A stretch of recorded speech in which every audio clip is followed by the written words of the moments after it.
Evening, welcome back to this edition of RedArmyTV, and as you can tell, Dave's decided to do another disappearing act this week. Not really, he's got stuff to do unfortunately, so I'm stepping in for him again. And we've got plenty to get through on this week's show, including how you can win tickets for the England v Scotland Under-21 match at the Riverside. First of all, let's introduce the guests. This week we've got Darren Morell and Matt Proudman. How you doing, guys? Good, thank you. Good seeing you first time on the couch. Yeah. Cheers for having us on. No, not a problem whatsoever. Right, let's kick things off, shall we, with the fan rant after the Brentford match. Let's see what everybody had to say. Well, it was a very poor game. I wouldn't give anybody more than 4 out of 10 in what a Sunday sun. There you go. Rubbish. I was really disgusted, mate. We should be playing better than that. No, I'd like him to explain to me what his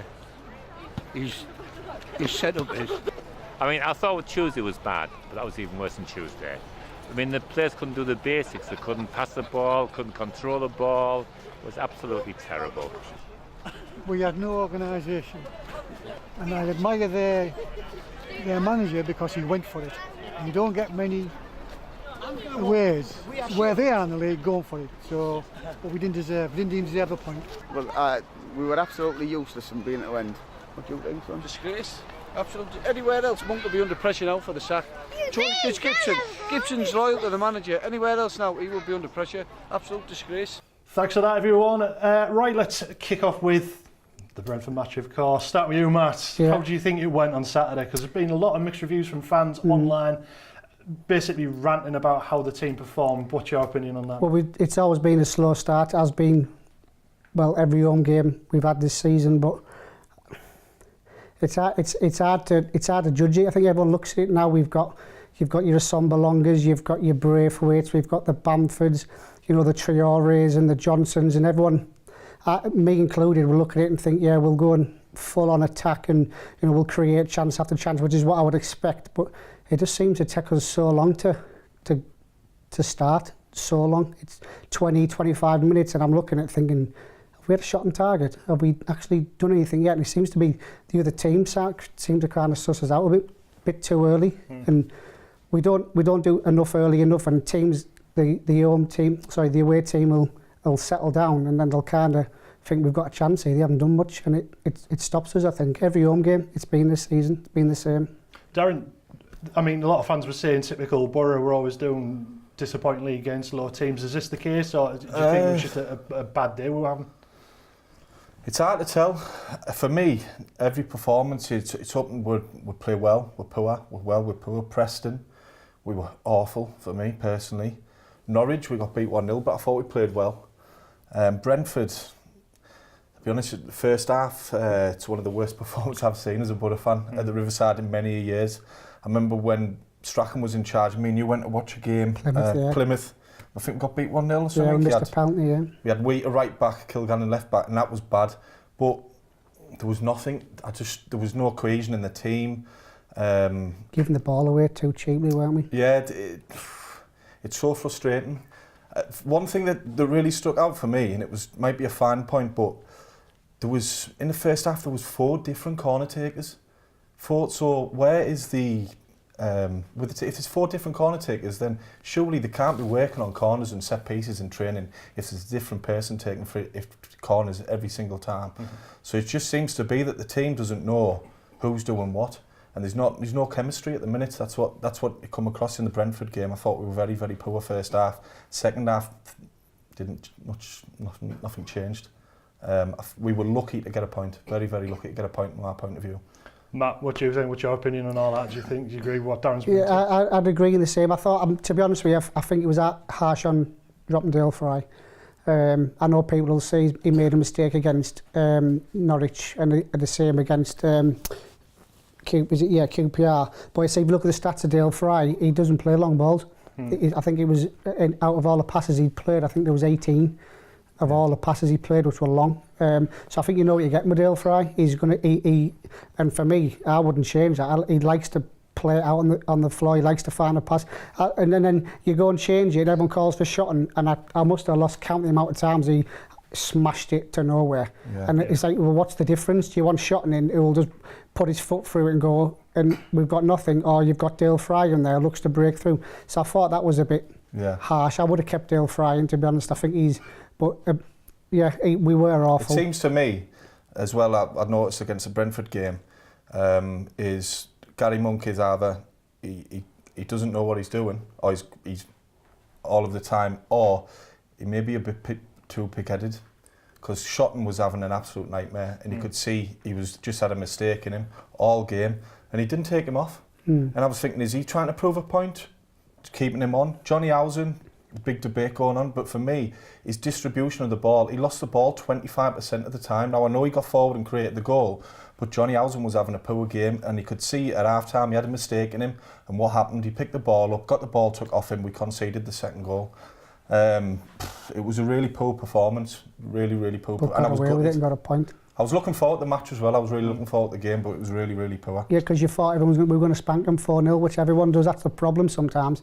Everyone's expecting us to turn up to the side and just steamroll the teams, and it ain't going to happen. We are going to lose games, and you see players, you see fans, and they'll say, you went to Bolton, oh class, we won 3-0, we're outrageous, we were the best I've ever seen, and I say I was at Bolton and it was a great game. Traore was superb, but then you flick the coin at Norwich and we were all right, but then it's like the total demeanour of it changes from we were superb to rubbish, oh get Monk out. We will lose football matches, but like, if you look at the average of the games, if you can lose about 9 games on average, you'll be there or thereabouts. Yeah, so it's 1 in 6. At home, mate. Yeah, I know, but we still lost 1 in 9. Yeah, but we're not doing Preston at home, poor. Norwich, we've been defeated. Brentford, we're lucky to get a point. So for me, there's an inconsistency in the side, and I think that comes down to the manager.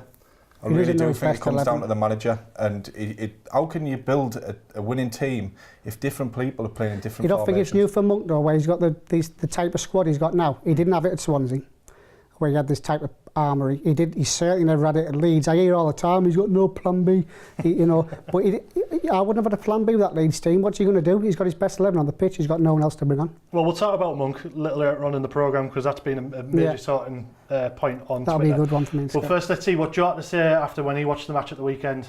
Outside at the Riverside, following Borough's 2-2 draw with Brentford, and Borough in the end quite fortunate to even take a point. Really poor in that first half, really no intensity or urgency to get forward and really have a go at the Brentford defence. The visitors took the lead on around 29 minutes through a free kick, which was headed home by one of their defenders. And even after the break, despite the fact that Gary Monk changed to a 4-4-2 formation and brought on Ashley Fletcher, Borough still struggled to create chances.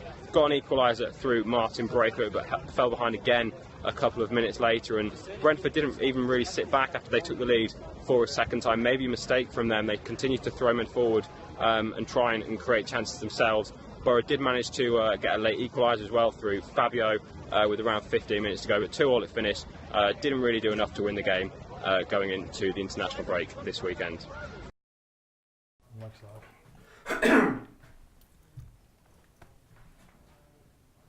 Thanks for that, Joe. Pleasure as always. Right, guys, let's talk about what's happening with Fry. Apparently he's been linked with Liverpool, Man United and even Leicester and Chelsea. They're poking the stick in there. Yeah. What do you reckon about that? Do you think he would go, or do you think we should really hold on to him? First of all, it doesn't surprise me, because I think he's been superb. Can't believe he was dropped. However, should he go? No. We should be doing everything we can to keep hold of him. We've got Ben Gibson at centre-half.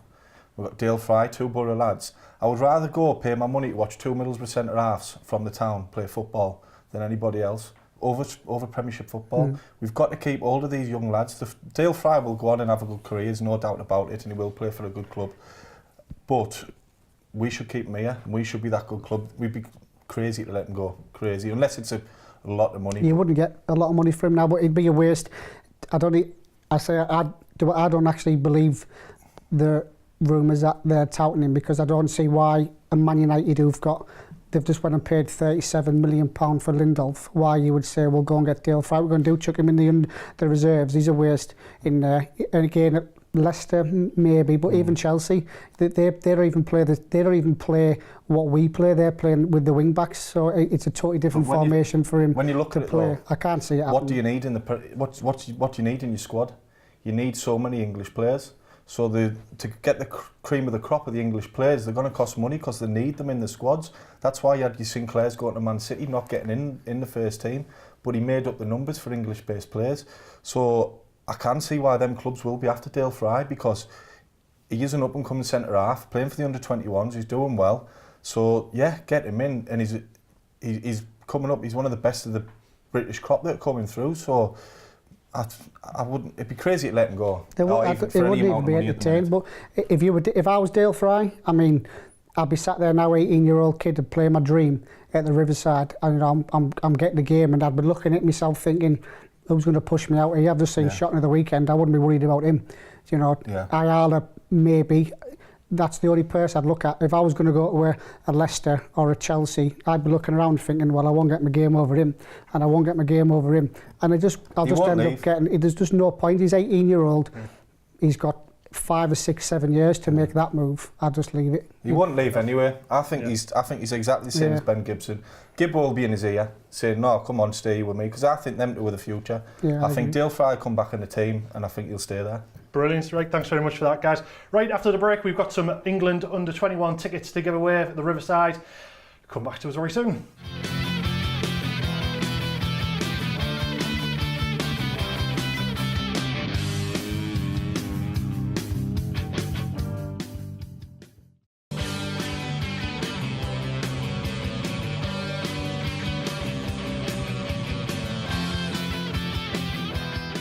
Welcome back to the second half of RedArmyTV. Myself, Matt Bland, Dave's away this week, so I'm stepping in for the old Jedi Master. Right, before we go to social media, we've got some tickets to give away to your good selves. We've teamed up with the FA for the England and Scotland under-21s game, and we've got 4 tickets right here. 4 tickets to give away, and all you have to do is answer this question in the comments on our live feed on Facebook. So the question is, who was the last Borough player to represent the England under-21s? That's who was the last Borough player to represent the England under-21s. Get your answers to us in the comment box on the live Facebook feed right now, and we'll announce the winner at the end of the programme. Right, we've got plenty more still to discuss, but first, here's the social media with Sam. Let's take a look at what a few people had to say on social media about last Saturday's performance against Brentford. We'll start with striker Patrick Bamford. He said, very frustrating and not good enough. Things have to change and we know it. Stick with us, guys. Hutchie72, he took to Twitter to say, 2-2 at home versus Brentford tells its own story. I'm worried after seeing the last 2 performances and only taking 1 point. Bernie Slaven, he was clearly disappointed with the performance. He tweeted, Borough 2, Brentford 2, disturbing afternoon.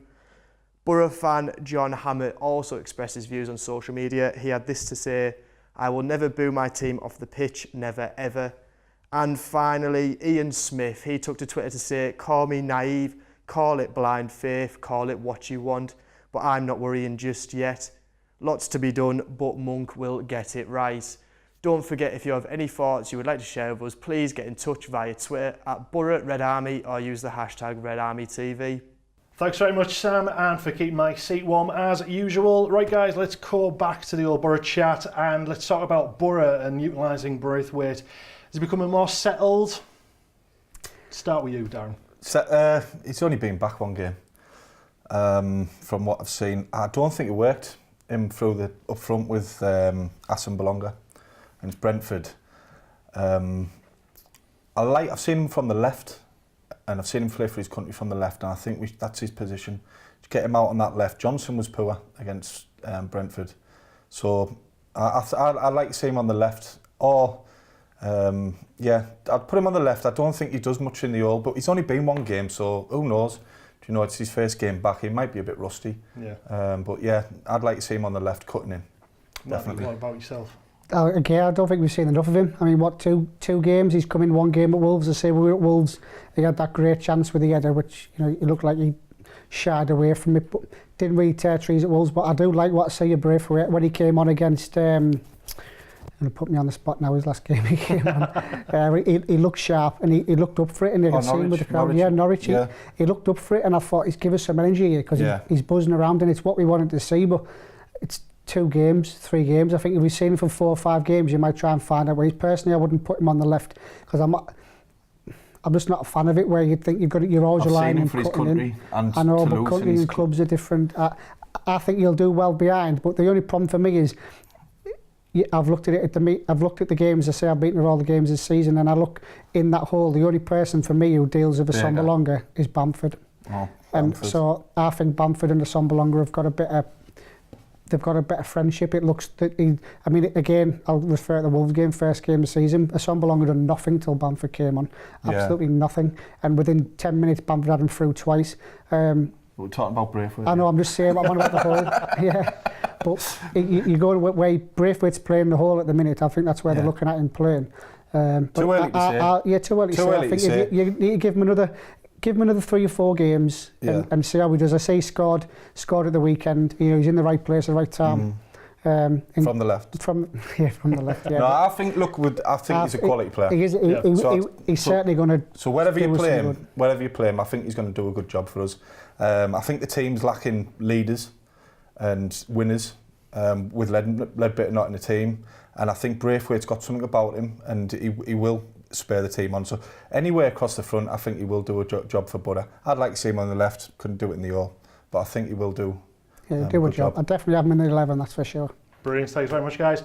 Right, let's go over to Heidi. She's looking rather relaxed and missing a bottle of the old red in her hand while she gives us this week's news.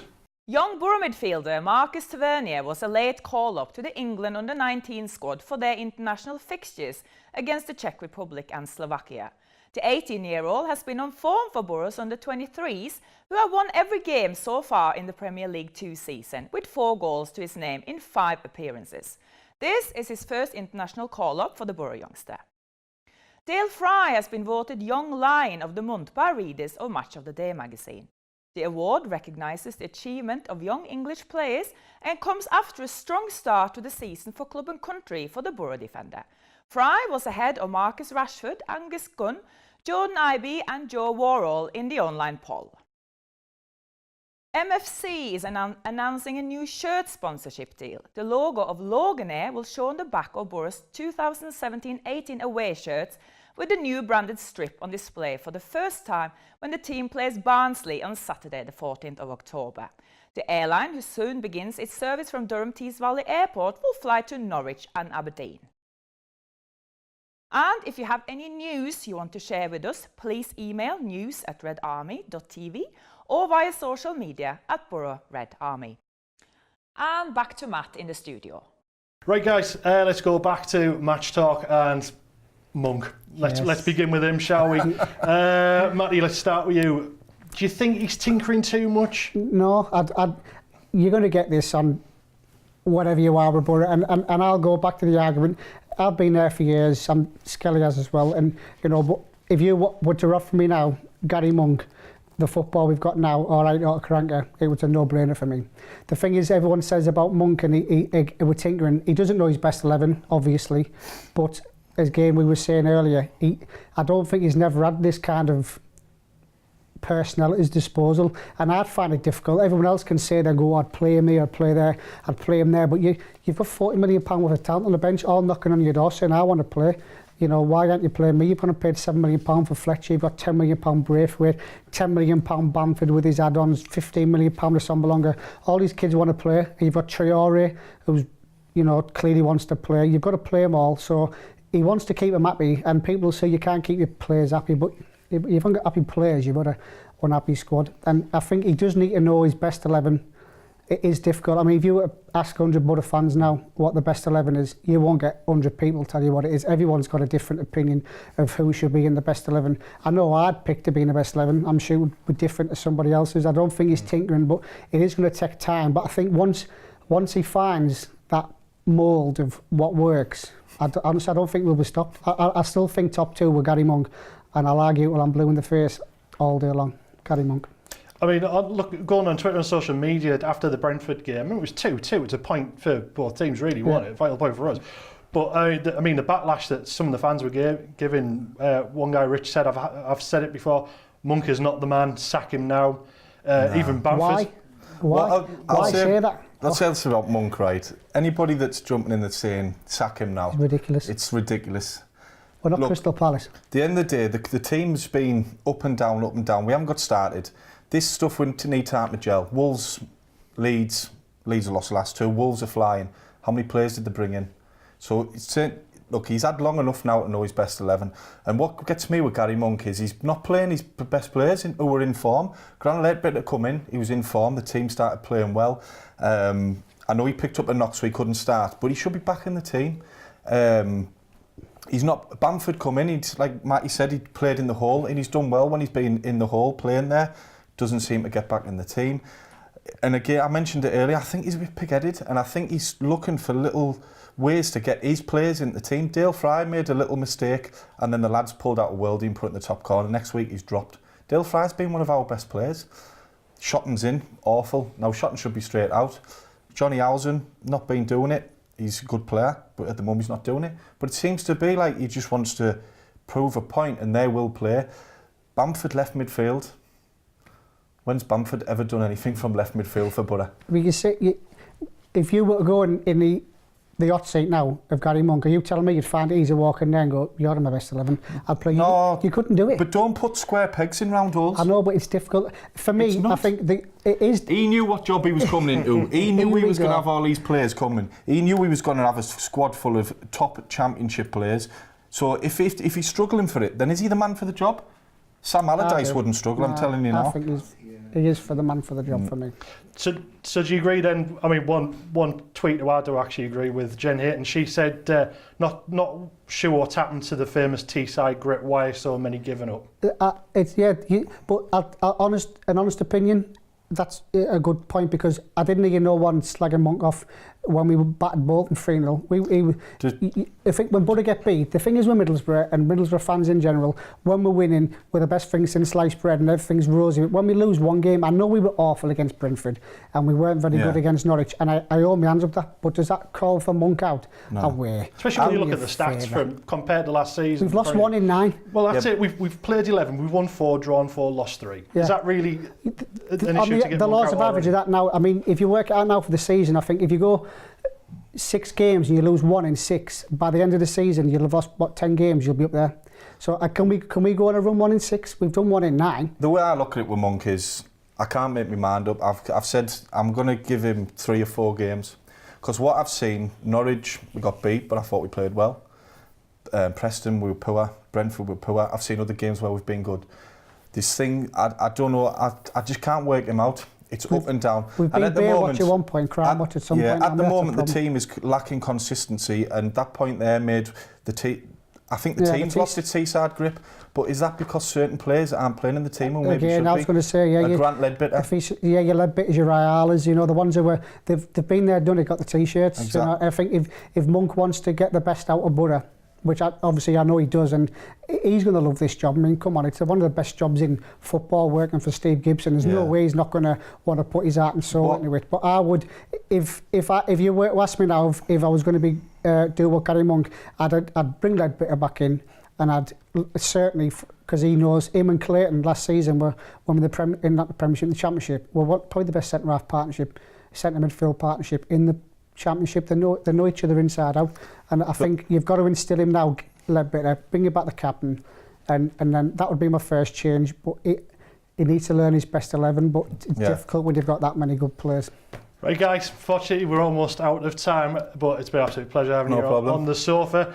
Before we go, we need to announce the winner of these tickets, these great 4 tickets for the England and Scotland under-21s, and the person who is walking away with these is Natasha Costello. Well done to you, Natasha. Awesome. You said the answer was Dale Fry, and you were absolutely right. Also, for those who want to travel down to Barnsley, we will have a coach on as per normal with a Red Army TV coach. So get yourself onto RedArmy.tv website and all the details will be there for you. And as I said before, again, pleasure guys. Thanks for watching. See you next week.